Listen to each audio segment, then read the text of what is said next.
All right, welcome to Seeds. I'm Christine. I'm Tracy. And today we're going to be talking about, we're actually just, the last segment, we talked about kind of keeping it real, fake shit. Yeah. Fake shit, and how we want to, you know, be more authentic, and how freeing it is to be more authentic. Today, which is the same day, as you can see, we want to talk about ignorance is bliss, or is it?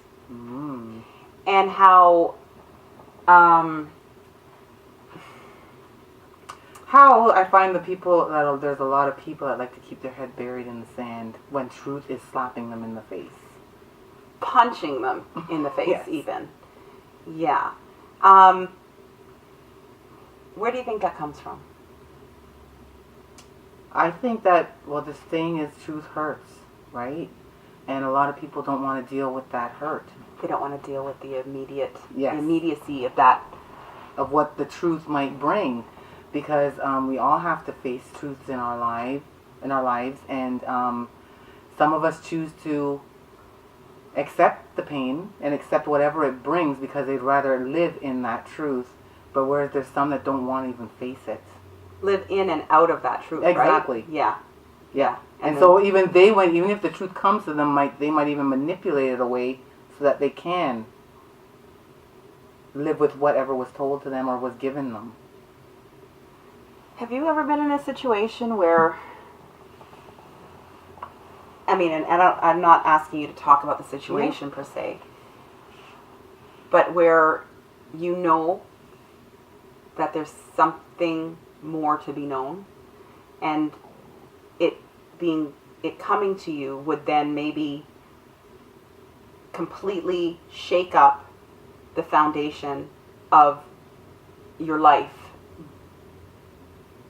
by allowing that truth to become present and to be seen? I have absolutely been in more than one situation in that that has come to me with such a truth that it's undeniable, like an undeniable truth. And have you ever chosen to keep it at bay even for a time? Like, I mean, you might have eventually got there, but do you remember the processing that went on in your mind when you knew you were about to, or you were so close to finding a truth to something, and were deciding, I'm not ready for this right now, and then decided to deny yourself it for even a moment? Absolutely. I would be a liar if I said I didn't. And not even just for a moment, denied it for a while. Yeah. Not denied it, I accepted the truth, but I chose not to live it. You know what I mean? It's like I accepted that it was what it was, but it would have probably reverberated too much through my world that I chose to accept what it was, but leave it where it was. Not deal with it. Not deal with it. Deny.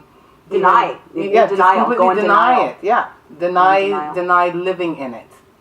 Like, it's not that I don't know that the truth is there. I denied living in it. How did that affect you? Well, let me tell you about the truth. Okay. Tell me about the truth. When you do that, the truth is persistent.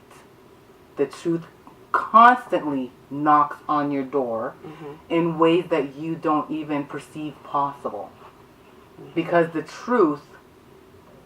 Sorry, Mom, but I'm going to swear. There is a saying or a quote that I read not too long ago where the truth doesn't give a fuck about your opinion. Sorry for the bad language, but that is exactly what it said. I love that. And that to me is pure truth. The truth doesn't give a fuck. I know you're funny. I feel so rude. We will put a disclaimer on your bad language. We didn't create that. No. We're just... I read it, but it rang so true to me that it literally slapped me in the face. Like I said, that is what the truth does. You can try it, does. You can try and hide it, but it will constantly knock at your door, especially when you keep trying to bury it.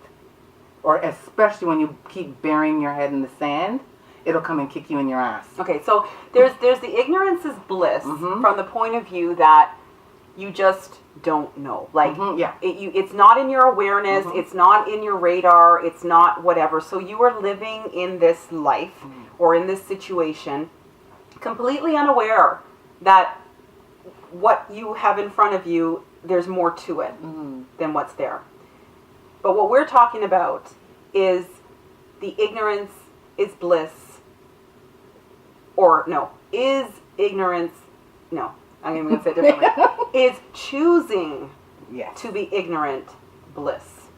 That's the question. And I'd have to say it can't be. It because isn't. You know there is more. You know that if you were to seek the truth and invite the truth in, it would, it's again, ego. Yep. Isn't it not ego? Always. Yep. It's always ego. Yeah. Isn't it? Because you are choosing not to allow the truth into your awareness, knowing that there's a truth to be had. Or even worse, knowing the truth and allowing it in, but squashing it or manipulating it in a way that you can live with. Not that keeps your status quo in place. Exactly. That has to eat away at you. Yeah. And there's people who do that for years and years and years and years and years and years and years. And in order to keep the facade of either the outward appearance of everything is fine, everything is great, they deny it to themselves and outwardly to everybody else. Yes. And even on a bigger, well, not a bigger picture, but another part of it is, imagine what it is doing to their psyche and their energy field. To me, I need to find peace, so it's better for me to accept the truth whether it hurts or not, because it's a firm foundation to stand on. Whereas believing or trying to deny it or lying to yourself is a very shaky foundation, especially because the truth will keep on shaking your foundation until you accept it. Where do we see that come up a lot? I see it mostly in relationships. In relationships. With other people, yeah. Expressed in what way? Let's get an example. I see it in, I have to try and focus. Because I see it so much. Let's speak to a scenario. Go ahead, because I can't form I one right really now. Think one either. I'm trying to think of one right now without getting too personal. That's why I'm trying to think of something. Well, we can generalize it. I'm trying to. But you know me. When it comes to you and me, we keep it real, right? So that's why it's hard for me to pull back from that. But I could say in a relationship instance, it could be. See, I don't want to say too much. It could be It could be where, let's just put it in this perspective. It could be the male or the female in the relationship, or whatever the relationship is. Someone brings a truth to you that your partner has been cheating on you the whole time, or has had someone else, or is in love, even more importantly, in love with somebody else. And this truth comes to you and you choose to ignore it. You choose to act like it never happened. Even though it's been slapped in your face constantly, over and over again. You choose to keep your head buried in the sand because you don't want to wreck the situation of your home life as it is right now. And this would possibly shake the foundation, or even worse, destroy it. And I personally think that no matter how the truth comes to you, no matter what your decision is, when that truth comes to you, deal with it. It doesn't mean that you have to leave that person. It could even mean that you want to work it out with that person, but at least accept the truth instead of acting like it never happened. And forcing them to act that it doesn't exist. Yes, it never existed. Because then it's not just about you that you're affecting. I mean, on a soul level, you're really, I don't know what that's doing to you on a soul level. But what is that doing to the person that you claim you love as well? By forcing them in a space that they have to Lie about their truth. in order to protect you. Yep. Exactly. And to me, that is going to create, first of all, a situation of distrust on both sides. Resentment, hugely. And it's also going to make you realize, maybe make that other person who you're forcing to deny their truth, get to a place where they can't live in a lie. Yeah. Because I find, like I said, when you squash the truth, it still comes back, and it keeps coming back harder and harder and harder for you, because it's either you need to deal with me whatever way you're going to deal with me, but deal with me. It's going to come knocking. It always comes knocking. It's going to come knocking, and when you least expect it. Yep. You know, when you least expect it. It's hard. It's extremely. You know, I want to actually get into the mind space of the individual who buries their head in the sand, because I think in a way we could be coming from a very judgmental way. Mm-hmm. I now want to come from a very almost an anthropological way, in the sense of an empathetic way, in understanding really and truly there must be immense fear. Yes. Fear. Yeah. Like, fear has to be at the root of think that. It is. Yeah. And I'm trying to get into all of the areas that fear could be existing in those spaces. So, obviously, fear of change, possible change. What else could it be? Fear of loneliness. Yeah. Fear of I'm not good enough. Yep. Fear of I was wrong. That's a huge one too. Nobody wants to be wrong. What else? Fear of abandonment. Fear of losing. Fear of loss. Yeah. Fear of loss. Hugely.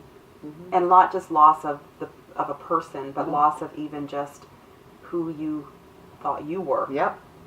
Which is probably even bigger, because really I think most of it does come down to your truth. Your truth. And like I said, usually when truth comes, change comes. No matter what. Absolutely. Change will come no matter what. I think because if truth is coming, it's coming because what is existing is untrue. Not exactly. So what you've been, the facade you've been living in. Yeah, you've been in this facade, and it's coming because there's space for it to come. Yep. Exactly. Truth isn't going to come where truth is, because truth already is there. Like, two things cannot exist in the same space simultaneously. No. So truth is going to, although metaphysics could probably prove differently. Right? We're not there. We're not there. But for the purpose of this discussion, truth is not going to come where truth already is. It can't. I mean, no, it's already there. It's there. Yeah. It's only going to come where it's. That's.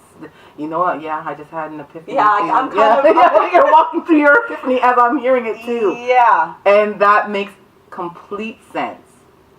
So that in itself, that truth keeps on knocking on your door. And if you deny and it, you keep and you close the door, and you don't allow an open space, what is that saying about what's operating within you? What is it saying? And then how are you impacting others and more importantly yourself? What damage is it doing? But we all are one, so we are impacting. Okay, no, absolutely, and I totally agree with you. But but you first got to deal with. Yeah, exactly. It starts at home. Yeah, you know what I mean. It starts within, and then it spreads, right? So, ground zero is you. So you have to fix what's going on with you in order for it to emanate to others. And to me, living in a lie. Even a partial lie, because the thing is, it doesn't necessarily mean that there aren't elements of truth that have existed within your current situation.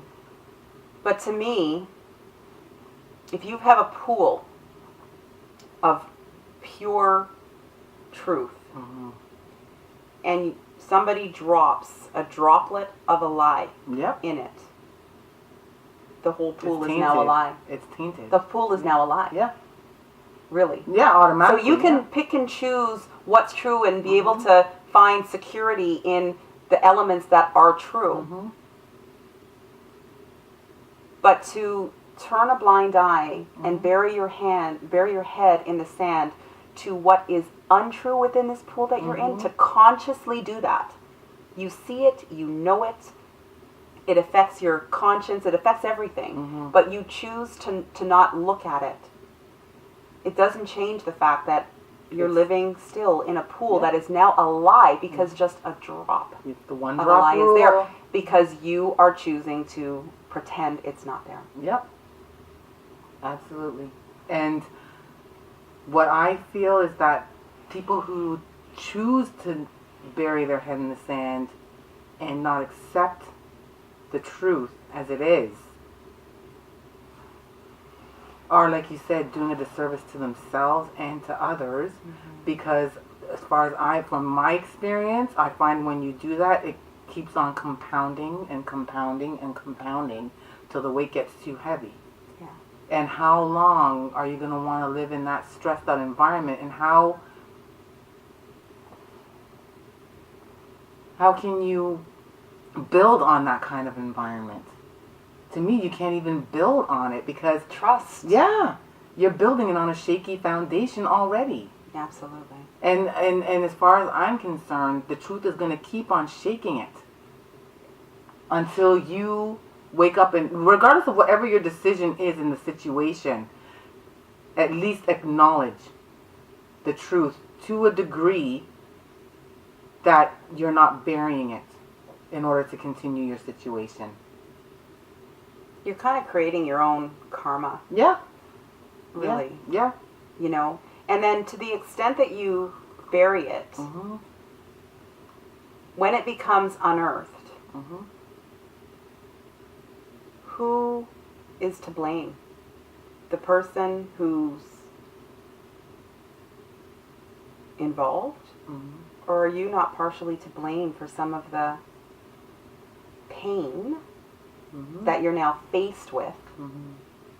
You know, again, if you were completely ignorant and in this bubble, that's one thing. Yeah. But if the bubble has expanded to include a lie, right, or a new truth that you are choosing to ignore, you have to take ownership. Yeah. Of now your new experience that you're having now when truth has come knocking. Yeah.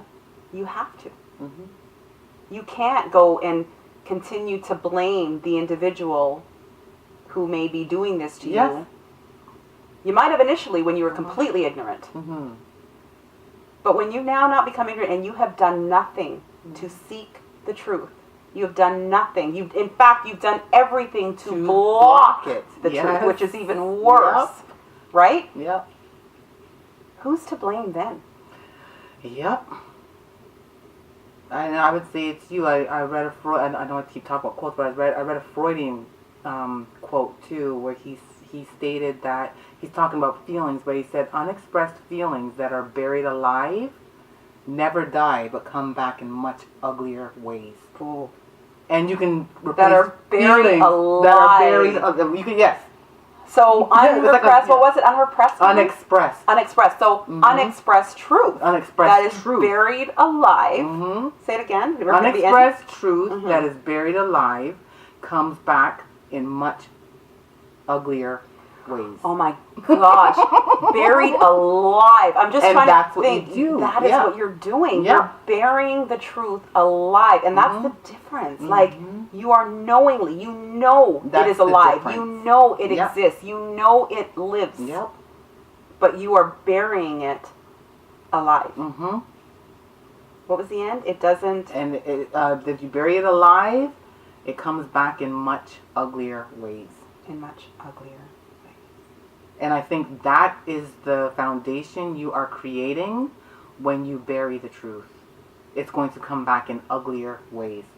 You know, it's making me look at certain things in my own life too and think, you know, as much as a truth seeker, I believe. Okay, so So the question around ignorance, is it bliss? It's bliss from the point of view that you are, I would say, like how we talked about how the truth keeps knocking, pounding, kicking you in the head, whatever it has to do. It's ignorant, it's bliss, but it's a temporary bliss. And you're choosing a short-term comfort for a long-term explosion, potentially.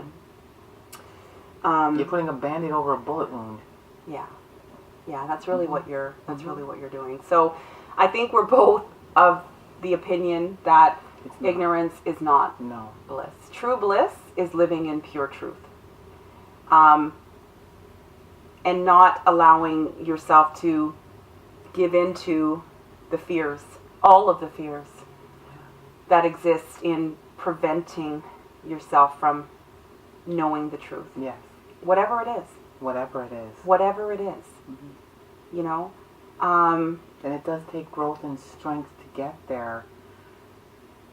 But in the long run, you're making it much more easier on yourself and others.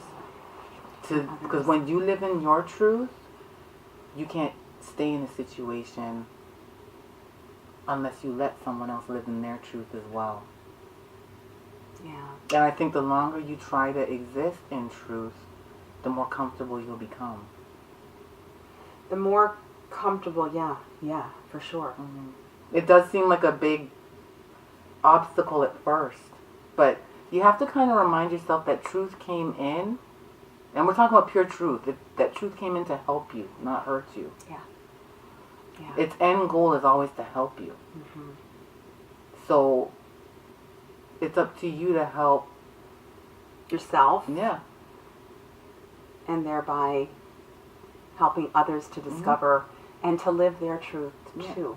Because there's something I won't get into what it was, but there's something that most people would think I should have kept to myself, that a lot of people would think that I was stupid for saying it. But I knew with me, in order for me to exist in my truth, I had to be truthful, you know, about the situation. And like I said, for me, it freed a huge weight off my shoulders. I have two. And I have three. I thought you weren't from this planet. Infidel, no, joking. But not only that, it exposed me by me revealing my truth. It exposed something so miraculous that you didn't even that I didn't even know existed there, and I would never have known existed there until I revealed my truth. And you know what? And I know exactly what you're talking about, and I've actually seen the beauty of the truth unfolding in many, many ways with that. So, I for me, it set me free. Yeah, ignorance is so not. No, chosen ignorance is not bliss. Yes. Chosen ignorance is absolutely, to me, it's hell. It is. It's hell. You are really carving and living a life of hell. You're having all these truth zombies coming back and knocking on your door. And then you got to ask yourself, how much are you loving the people around you? I don't. By forcing them to perpetuate whatever lie keeps you comfortable. Bliss. Yeah, to perpetuate your false bliss. Yeah. Like to perpetuate your false bliss. It's very self-serving. Extremely. It's very selfish. And I just, And me, the way I look at it, if love is present in the situation you're in, well, let's just rephrase that. I personally don't think that love, real love, I'm talking pure, divine, white, hot, heat love, is present in a situation like that. No, I don't either. I could be wrong. I'm not saying it's an ultimate truth, but I'm just speaking from my opinion. I think it's an ultimate truth. Okay, yeah. My opinion. Yeah, that's your opinion. And that's a good one, too. I'm learning that Yes. my opinion is not the only opinion. Yes. Okay? That's her truth that she's had to realize today. Yes. But I'm just saying, I just see there are a lot of gray areas and things, but I'm just saying that personally, I think that real, true love cannot be operating in a situation like that, because if you are keeping somebody from their truth, who would do that to someone that they love? Who would keep someone in that prison? Yeah, because what's operating is your own fear. And, Exactly. and just like we were saying about, again, this is a metaphysical discussion, but for the purpose of this discussion, two opposite things cannot exist in the same space. They can partially share space. So again, us being a vessel, I could have half love in me and half fear. And sometimes, so therefore, with two of those polarities existing, my behavior is going to reflect the different aspects of those polarities at different times. So so some of my actions are going to be operated out of the fear. Some are going to be operated out of the love. And the degree to which we only allow love to operate, there's no way that you could be ignorant and allow yourself to be ignorant and therefore allow others to perpetuate this false bliss of yours. Yes, absolutely. You would be wanting to be loving them enough to help liberate them from or into their own truth. Yes. Because you don't want to keep them in a prison. You want them to be free. Yeah. I think that you want them to be free just like you feel free. Yeah. So, there's much to be said about this, and we are. I was going to say, we are only human. I say that very, very heavily, and I say that very lightly. I really don't. We used to always say that. Well, I'm only human. I can only whatever. And what I actually would say to that is, let's stop limiting our human potential. Let's stop limiting the full potential of our human nature, because I think, like you said, a lot of the times it's a cop-out for us to be able to have what we want, our desires, and again, feeding our egos and our insecurities and things like that. So therefore we justify our ill behavior or our less divine behavior. Human nature, yeah. It's my human, yeah. Yeah, and we are, I think our purpose for being here was so much greater than... And we've had so many examples of people in our history, even in our present, who have shown us what the human capacity... Absolutely. Just how big the human potential and capacity is, and they're demonstrating and walking that in their life. They are the trailblazers. They are the ones that, they take, it's an unpopular route sometimes, but they stand take their it ground in their truth. In their truth. Yeah, they stand their ground. And those are usually the ones that have experienced really the persecution and a lot of pain. Yes. Like so much pain for it, but they can't not be true. And you know what? And really, whose fault is that? It's the truth. The people that don't want to accept the truth. Exactly. It's not their fault. It's the people that want to squash their truth. That's why they're feeling it from the people that want to keep their head buried in the sand. Exactly. So it goes full circle. So it's not they're their the ones fault. who want to bury the truth alive. Yes, exactly. And then the truth, the person who keep them happy. to keep them happy and in their own little blissful bubble. False bliss. Yeah, exactly. Which to me, it's like, I think if everyone started to operate, you're entitled to your opinion, but if everyone started to operate and respect other people's opinions, and also more importantly, if there is truth in it, they examine that truth, I think that we could reach that place that we're supposed to be. I do too, because in doing that, you're really, you think in the moment,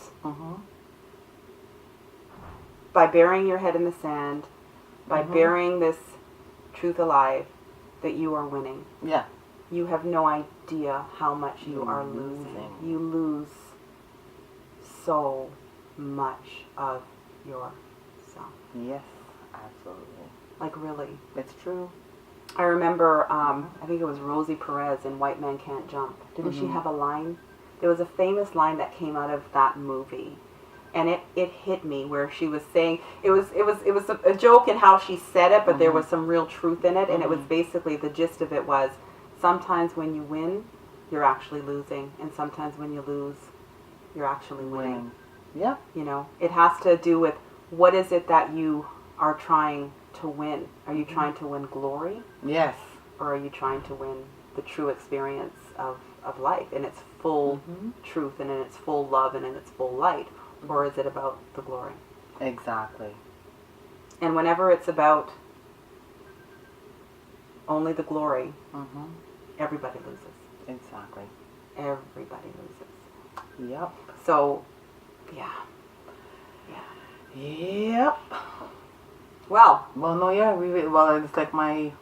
Truth is bliss. How about we change it? I think truth is bliss. We'll change it from ignorance is bliss to truth is bliss. Yes, and I'm going to leave you with a quote from my 8-year-old. Oh, good. Who I believe took the red pill.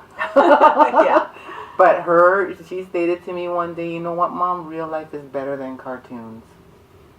And you can marinate on that one. God love her. Yep. She's like, real life is better than cartoons. And wow. I can take it in this aspect of saying the truth is better than fiction. Yeah. Or created fiction. From the mouths of babes. We really can learn so much from them.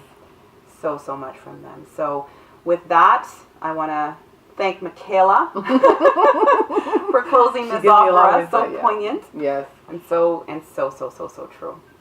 And also one more thing. Please subscribe to our channel so then you'll get updates of when we put out new videos. So you'll get them right away. And you can subscribe to us on Facebook. And we are also on Twitter. And share us. If you find, if you know that there's somebody who is sort of facing some of the either issues or topics that we brought up in this segment or in any other segments, please share it so that other people can, can benefit from it as well. And we would really appreciate that as well. And also give us your opinion. Please, please. All right. So thank you once again for tuning in to this episode of Seeds, and please let us know what seeds you're going to plant today.